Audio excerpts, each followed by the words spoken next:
بسم الله الرحمن الرحیم. ګران دوستانو د سحاک ګرافیک اکیډمي له خوا نه زه سحاک ستاسو په چوپړ کې یم.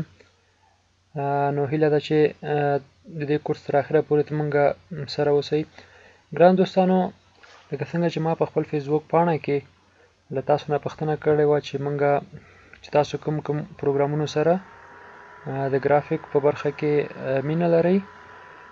نو زمونږ د دې اکیډمي صرف موخه دا ده چې موږ څه شی چې زده لرو هغه خپل پښتنو ته چې په هر ځای کې اوسي د انټرنیټ له لارې ورته ورسوو، او دا به د پښتو دپاره او د پښتنو دپاره یو وړوکی خدمت یې زموږ له خوا نه. نو ګران دوستانو، کوم پروګرامونو سره چې زه بلدیت لرم او ما زده کړي دي، غواړم چې دا د افغانستان د پښتنو چې په هر ګوټ کې اوسي د هغې پورې د انټرنیټ د لارې ورسوم. نو خدای دې وکړي چې تاسو هم ترېنه ګټه واخلئ. لکه څنګه چې ما په ټایټل کې لیکلي دي سحاک اکیډمي په پښتو ژبه وړیا زده کړې، نو زه به کوشش کوم چې په هفته کې 3-4 درسونه په دغو لیست نه تاسو تیار کړم.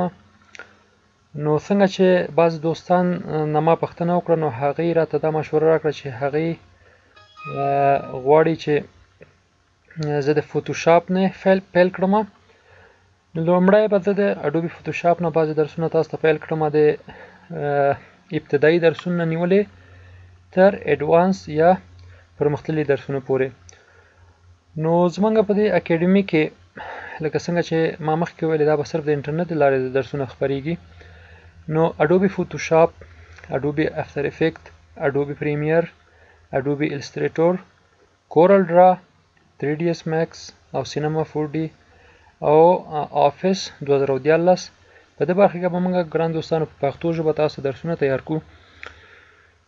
نو بل دا چې ګران دوستانو، زه به یو لنډه رڼا واچوم په دا بعضې پروګرامونو چې موږ به په آینده کې درسونه تیار کړو تاسو ته. نو لومړی اډوبي فوتوشاپ ده چې دا به موږ د نن ورځې یو لوست پکې تیار کړو، چې دا د عکسونو جوړولو او نور ګرافیکونو جوړولو دپاره کاریږي دا پروګرام. او د کار د درس په جریان کې به هم موږ تاسو ته په دې هکله ډېره رڼا واچوو.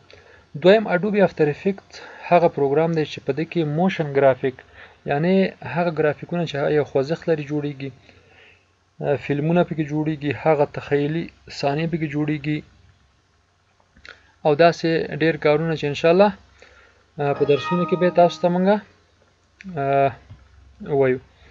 دریم اډوبي پریمیر ده چې دا د ویډیو او آډیو ایډیټینګ پروګرام دی چې په دې کې ویډیو او آډیو دواړه ایډیټ کیږي. الستریټر هم د هغه ګرافیکونه پکې تیاریږي چې هغه چاپیږي مثلا، او کورل ډرا همچنان دا هم پکې مجلې او دا شیان موږ ګرافیک په دې کې جوړوو. 3ds ماکس دا هغه یو 3D پروګرام دی چې په دې کې درې ضلعي شیان موږ جوړولی شو. سینما 4D هم په همدې توګه یو 3D پروګرام دی، او آفیس 2014 د سره به تاسو اشنایي لرئ. نو ډېر وخت نه نیسم ګران دوستانو، هیله ده چې د دې درس تر اخره پورې زما سره اوسئ. نو زه به اډوبي فوتوشاپ خلاص کړم. نو زه غواړم چې بیخي د ابتدا نه تاسو ته د اډوبي افتر افیکټ وبخښئ، اډوبي فوتوشاپ د بالکل د ابتدا نه تاسو ته پیل کړم. نو په دې هکله د ټول نه د مخکې راځو چې فوتوشاپ کې موږ کوم کارونه کولی شو. فوتوشاپ کې لکه څنګه چې د نوم نه څرګنده ده، موږ پکې عکسونه جوړولی شو، عکسونه ایډیټ کولی شو، عکسونو رنګونه بدلولی شو، او کوم کارونه چې د عکس پورې اړه لري هغه موږ په د فوتوشاپ کې کولی شو. او د دې په خوا ته موږ ګرافیکونه هم جوړولی شو، لکه څنګه چې دا د لوګو ګورئ دا ما په اډوبي فوتوشاپ کې جوړه کړې ده، او لکه څنګه چې دا ګرافیک تاسو ګورئ دا هم چنان ما په همدغه اډوبي فوتوشاپ کې جوړه کړې ده. او داسې نور هم مثلا ویزیټینګ کارت او سرټیفیکیټونه، نور ډېر ګرافیکونه موږ په فوتوشاپ کې جوړولی شو. چې ان شاء الله په راتلونکي درسونو کې به موږ په یو باندې کار کوو او څه چې زموږ زده ان شاء الله تاسو ته به رسو. او د ټول نه د مخه پورته موږ مینیو بار لرو په فوټوشاپ کې چې د فایل مینو نه شروع او د هیلپ مینو کې ختمیږي. زه نه غواړم چې په هر مینو ستاسو وخت ونیسم. د کار په وخت کې که دا کورس تاسو تر اخره پورې تعقیب کړئ نو دا ټولې مینوګانې به موږ د کار په جریان کې وایو. او دا زموږ سره ټول بار دی چې د دغه ټول یا د دغه ابزارو په ذریعه موږ به هر کار کوو. بغیر د دې نه موږ نشو کولی. نو هر یو باندې به موږ بیل بیل یو لوست لرو.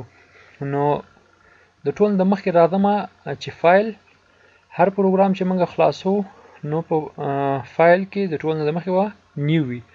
نیو څه معنی؟ لکه موږ ځان ته یو نوی صفحه اخلو یا نوی ورک سپیس چې ورته وایي دا موږ ځان ته اخلو او په هغه کې موږ کار کوو.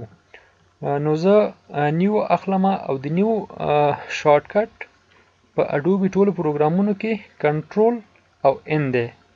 کنټرول ان لکه څنګه چې دلته ګورئ تاسو همچنان شارټکټ یې کنټرول ان دی. نو زه کنټرول ان مې واخیسته.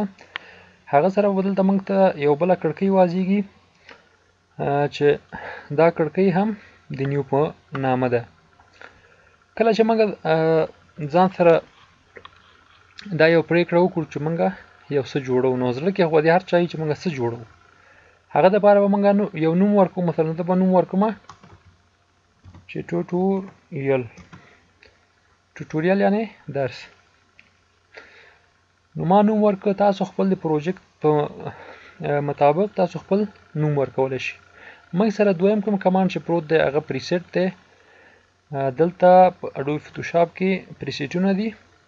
مثلا ډیفالت فوټوشاپ سایز دا کوم چې د کمپنۍ نه سایز راځي او یو اس پیپر دی او انټرنیشنل پیپر دی. که انټرنیشنل پیپر ته لاړ شم A4 دی.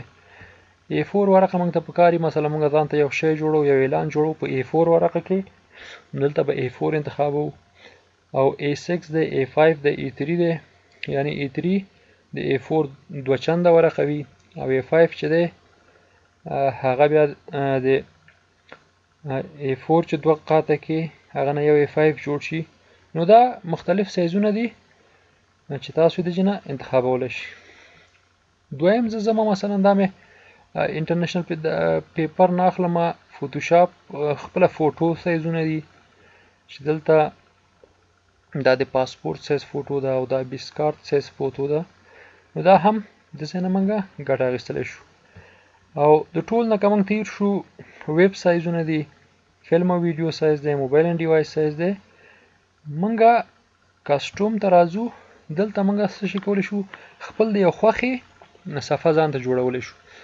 مثلا د مثال په توګه یو نفر ګرافیک ډیزاینر ده او یو هغه ورته راځي مشتری او ورته وایي چې ما ته 15 متره په یو متر کې لوحه ما ته پکار ده دا ما ته ډیزاین کړه. نو هغه دپاره به موږ څه کوو چې دا فعلا په انچ باندې دی دا به موږ ورته په سانتي متر باندې اړو. دلته موږ پکسل لرو انچ لرو سانتي متر میلی متر پوینټ پیسز او کالم. نو موږ به ډېر چې کار کوو په پکسل انچ او سانتي متر یا میلی متر کې کار کوو. هغه نو موږ د کار هر سړی خپل کار په مطابق دا خپل ځان تیارولی شي. زه فعلا سانتي متر اخلم. سانتي متر کې مثلا ما ته چې ویلي دي چې یو متر نو 100 سانتي کېږي. دی ویډ دی او هایټ یې مثلا ما ته 40 سانتي ویلي دي چې داسې یو لوحه راته جوړه کړه یا کوم بل شی راته جوړ کړه. نو د دې نه دا 40 سانتي په یو متر کې دا سایز موږ ته جوړ شو. نو په بیرته زه پکسلو ته ځم. یو صفحه اخلو نوې مثلا 0 پکسله 0 په 0 کې یو چارکونجه صفحه اخلو. دا ریزولیشن دی.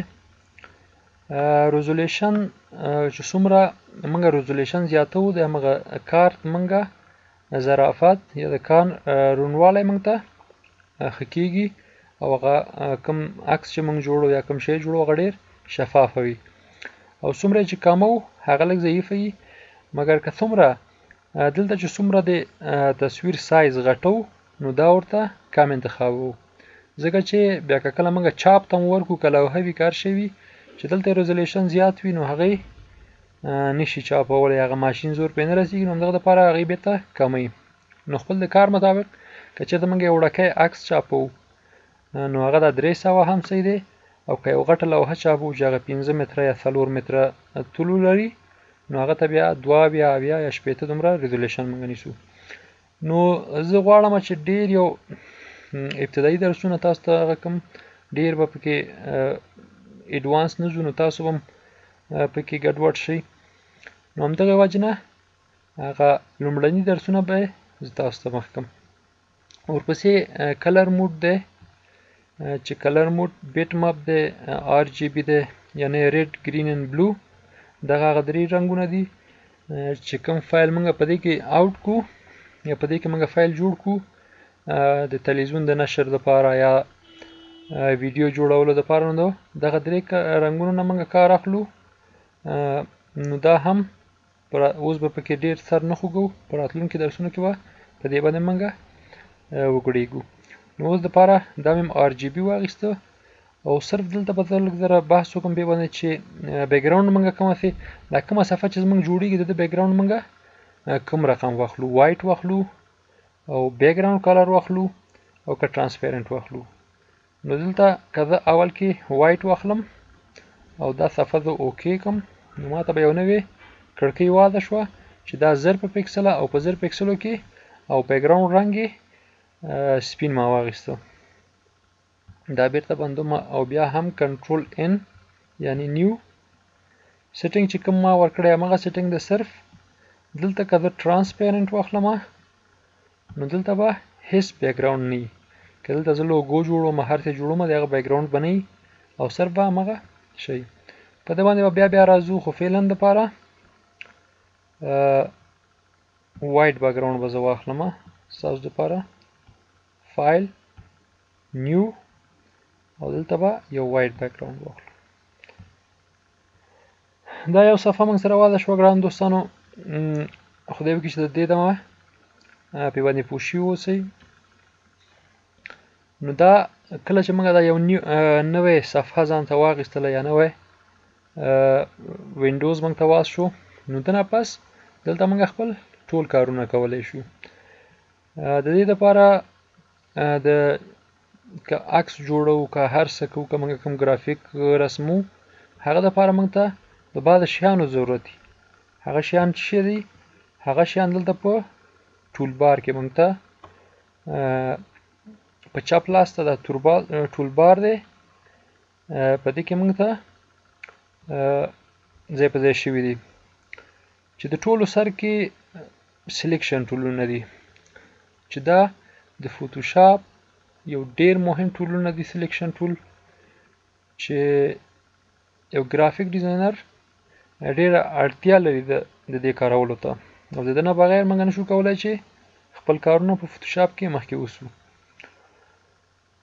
لومړی چې موږ د خپل ماوس په دې سویچ باندې ویسو نو دلته د همغه ټول نوم موږ ته راښکاري، مثلا ریکټنګولر مارکي ټول دی دا، او د دې لاندې که موږ دلته یو 3 ځلو والا وړکی سویچ موږ ته ښکاري، که په ده باندې موږ د ماوس چپه بټنه کېکاږو نو دلته به وګورو چې مکمل د دې سویچ خواته یو لیست دی چې په هغه کې نور شیان ځای په ځای شوي دي. مثلا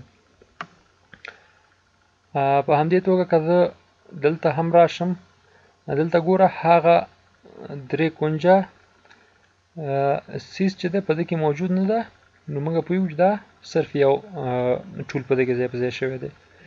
دا نو چې ټول د 3 کونجه غوندې نقطه لري نو دې نه پوهیږو چې د ده شاته نور هم سامانونه ځای په ځای شوي. نو ټول نه مخکې زه ریکټنګولر مارکي ټول مې واخیسته. د ده وظیفه څه شی دی چې دا یو 4 ځلو والا ځای موږ ته انتخابوي یا سلیکټ کوي او د دې کولو بیرته له منځه وړلو لپاره کنټرول ډي او یا هم د ځای نه ډي سلیکټ دا یې شارټ کټ ده. نو یو شی به زه تاسو ګرانو ملګرو ته وایم چې په هر پروګرام کې چې څومره تاسو د شارټ کټ نه کار واخلئ همغومره به ستاسو کار تیز وي او ستاسو سرعت د کار به زیات وي. نو کنټرول ډي او یا سلیکټ مینو نه ډي سلیکټ دا سلیکشن بیرته له منځه وړي. دا چې په هر ټول یا په هر سامان باندې دلته کلیک وکړم نو د هغه بیله یو پراپرټي بار موږ سره واضح کړي د هغه پراپرټي بار د ځای نه واضحېږي. له ده ځای نه هم موږ پکې ډېر اجسټمنټ کولی شو. د مثال په توګه دا ریکټنګولر مارکیټیول ما اخیستی دی د ده هم ځان ته یو پراپرټي بار واض شوی دی. دا پراپرټي بار څه شی کوي چې کله چې زه مارکي ټول واخلم نو دلته څلور نور اپشنونه ماته واضحېږي چې لومړی دی سلیکشن نیو سلیکشن دلته ما یو نوی سلیکشن جوړ کړ. دویم یې څه شی دی دویم دی اډ ټو سلیکشن یعنی اډ په انګلیسي کې اضافه کولو ته وایي. د ده سلیکشن سره کوم بل سلیکشن موږ اضافه کولو نو که زه دا بټنه کېکاږم نو ده سره دومره ما دا سلیکشن اضافه کړ. دا وګورئ دا سلیکشن د ده سلیکشن سره څه شی شو اضافه شو. دریمه بټنه یا دریم سویچ څه شی کوي چې سبټرکټ فرام سلیکشن سبټرکټ منفي کولو ته وایي ګران دوستانو. نو که دا بټنه زه کېکاږم نو څومره ځای چې زه سلیکټ کوم هغه له اصلي ځایه منفي کېږي. دا add to selection او دا هم subtract from selection یعنی د انتخاب شوي ځای نه دا نوی ځای کمول. مثال په توګه زه دا بیرته ترېنه دومره ځای کموم. او آخري ځای څه شی کوي intersect with selection د ده وظیفه دا ده ګران دوستانو څومره ځای چې زه سلیکټ کوم همغه د پاتې شي د ده نه اضافه د ټول له منځه لاړ شي. د مثال په توګه دومره ځای ما انتخاب کړی و همدا پاتې شو او اضافه یې ټول له منځه لاړه. ښه ګران دوستانو دا خو و سلیکشن. اوس به تاسو ما ته وایئ چې دومره تا دا سلیکشنونو باندې کار وکړه د دې وظیفه څه شی ده دا په کوم ځایو کې موږ استعمالولی شو یا کوم ځایو کې موږ دا کارولی شو. نو زه به یو لنډ مثال تاسو ته درکړم ګران دوستانو لکه څنګه چې ما تاسو ته ویلي وو چې دا مینوګانې به ټول موږ د کار په منځ کې وایو اوس یې موږ ته ضرورت پیدا شو. نو د ویو مینو کې دلته که موږ لاندې راشو نو شو او ګریډ دا څه کوي دا زموږ په وینډوز یا ورک سپیس کې ګریډ راولي. دا ګریډ چارخانې چې دا موږ ته هدایت کوي چې موږ خپل ګرافیک په دې کې تیار کړو. نو دا ما راوړو او شارټ کټ د ده چې دی کنټرول اچ او کنټرول اچ سره ختمیږي او بیرته راځي. او ګران دوستان یو بل شارټ کټ دلته موږ سره زوم دی زوم ټول یعنی نږدې کول او لرې کول. دا څه کوي دا موږ ته د خپل کار لرې کوي او نږدې کوي. نو د ده شارټ کټ چې دی چې ډېر مهم دی کنټرول که زه کلیک ماکم ونیسم او جمع علامه ووهم په د کیبورډ نه جمع نو دا زوم کیږي او که منفي ووهم زوم اوټ کیږي یعنی شاته دی. دا هم ډېر مهم شارټ کټ ده. کنټرول په چک نیسم ګران دوستانو منفي او جمع. که تاسو خپل کیبورډ کې د بیک سپیس یعنی د ړنګولو یا شاته تللو تڼۍ خوا کې وګورئ نو جمع او منفي دوه دانې نښې موږ سره دي. دې کې موږ زوم اوټ او زوم ان کار کولی شو. زه یو مثال کاروم ګران دوستانو په سلیکشن ټول کې دلته موږ سره الیپس مارکي ټول دی الیپټیکل مارکي ټول دی ګران دوستانو بخښنه غواړم چې دا هم کار ټول یو شی دی مګر دا موږ ته دایروي جای سلیکټ کوي یا انتخابوي، او دا چې دی دا هم 4 کونجه یا 4 کونجه ځای موږ ته انتخابوي. بخښنه غواړم ګران دوستانو. نو د دې کار د تاسو څخه ګران دوستانو چې اول موږ راخلو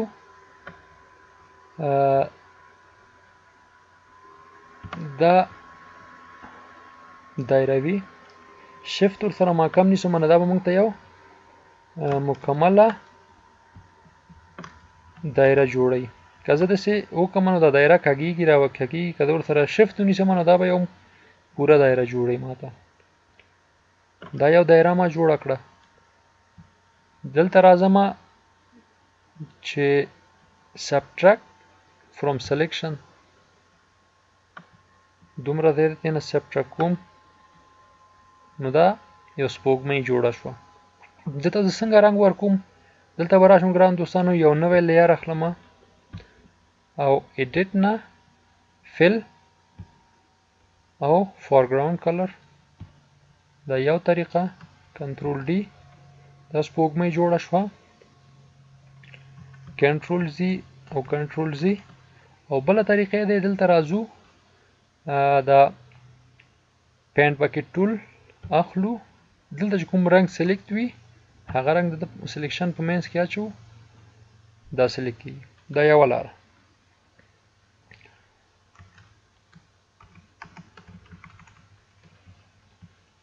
بل څه کوو ګران دوستانو، دا خو الیپس ټول نه من کار واخیست. نو صرف زمونږ درس نن په د سلیکشن ټول کې دی چې دنه موږ څومره ګټه اخیستلی شو. بیا راځو ګران دوستانو، همدغه الیپټیکل ټول چې دی که نه، دا مثلا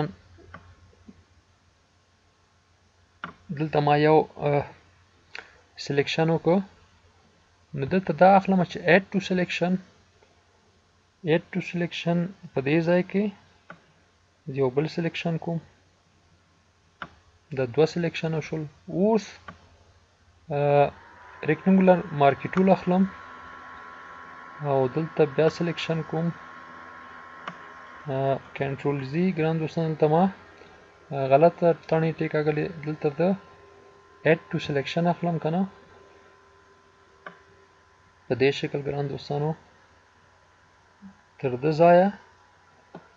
نو دا ګریډ ما سره مرسته کوي، زه پوهېږم چې کوم ځای نه کوم ځای پورې زه دا خپل سلیکشن بوزم. نو په دې شکل دا ما سره یو سلیکشن جوړ شو چې 2 کنجونه چې دي هغه تیرې او 2 سافت یا ګردې دي. نو دې دپاره د نوی لیر اخلم ګران دوستانو او پین بکټ ټول سره دا ډکوم. کنټرول ډي سره ډي سلیکټ او دا موف ټول اخلم. کنټرول اچ سره دا ګریډونه لرې کوم، کنټرول اچ. نو دا یو شیپ موږ سره جوړ شو ګران دوستانو.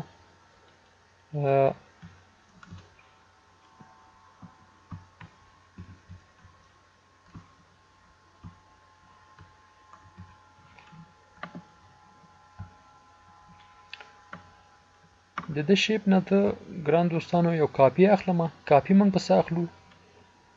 کاپی موږ په دې اخلو چې کنټرول جے دی شارټ کټ ده، او یا هم دلته ځو په ده باندې رایټ کلیک او ډوپلیکیټ لیر، دا 2 لارې لري. په هر لیر باندې که موږ لاړ شو هغه باندې رایټ کلیک وکړو، د ماوس ښي تڼۍ کېکاږو، دلته موږ ته مینو وادېږي او په مینو کې ډوپلیکیټ لیر، دلته هغه لیر ته موږ بیل نوم هم ورکولی شو. اوکې، اوس موږ سره دا 2 لیره جوړ شول. دا یو لیر اخلو پورته کوي. خو اوس غواړو موږ د ده سایز وړوکی کړو. دغې موږ څه کوو؟ د ده سایز وړوکی کولو دپاره ګران دوستانو ایډیټ مینو ته ځو او ټرانسفارم فری ټرانسفارم دا وهو.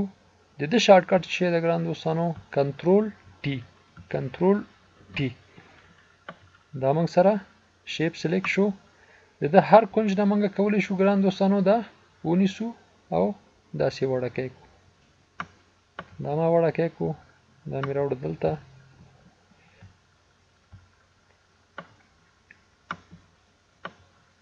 په دې شکل ګران دوستانو دلته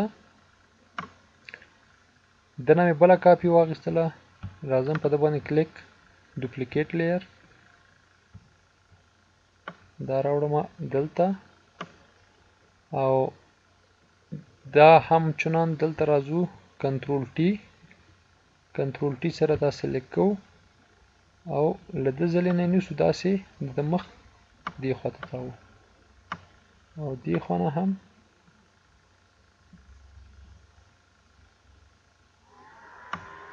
په دې شکل او د ده نه یو کاپي بل جوړو چې دلته راځو ډوپلیکیټ لیر، اوکې، په دې شکل.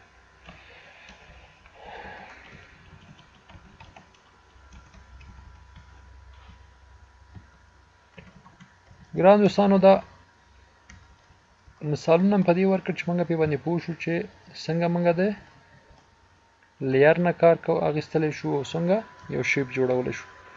نو دا د ګران دوستانو دا هم یو ډیزاین موږ سره جوړ شو. له دې لوګو سره خو به بلدیت لرئ ټول. دا د طلوع تلویزیون یو لوګو موږ سره تیاره شو ګران دوستانو. دا د څه شي په مرسته؟ د سلیکشن ټول په مرسته. نو په دې سلیکشن ټول کې موږ خپل د خوښې سلیکټ کولی شو، یعنی خپل د خوښې ځایونه انتخابولی شو. ګران دوستانو په دې سلیکشن کې نور هم ډیر کار پاتې ده. نو خدای دې وکړي چې دا لومړی لوست ستاسو خوښ شوی وي او زه به کوشش کوم ګران دوستانو چې تاسو ته پلګه په پلګه او یا ګام په ګام درسونه زده کړم د فوټوشاپ او همداسې د نور ګرافیکي پروګرامونو. نو نن خو صرف د سلیکشن و بس زما په خیال تاسو په دې پریکټس کوئ. که په دې کې کوم کومنټ لرئ، تاسو کوم نظریات لرئ ګران دوستانو، دا به ما سره زما د فیسبوک پاڼې کې ما سره شریکوئ. انتقاد وي، پیشنهاد وي ګران دوستانو، زه پې خوشحالیږم که تاسو ماته کومنټ وکئ. نو د راتلونکو درسونو په هیله نور نو ستاسو نه اجازت غواړم. د الله په امان. راتلونکی درس به همچنان زمونږ په سلیکشن کې وي او دا ټول ټولونه چې موږ وایو انشاءالله د ځای پورې راځو نو موږ په فوټوشاپ خلاص کړئ. نور مو په خدای سپارم. په مخه مو ګلونه.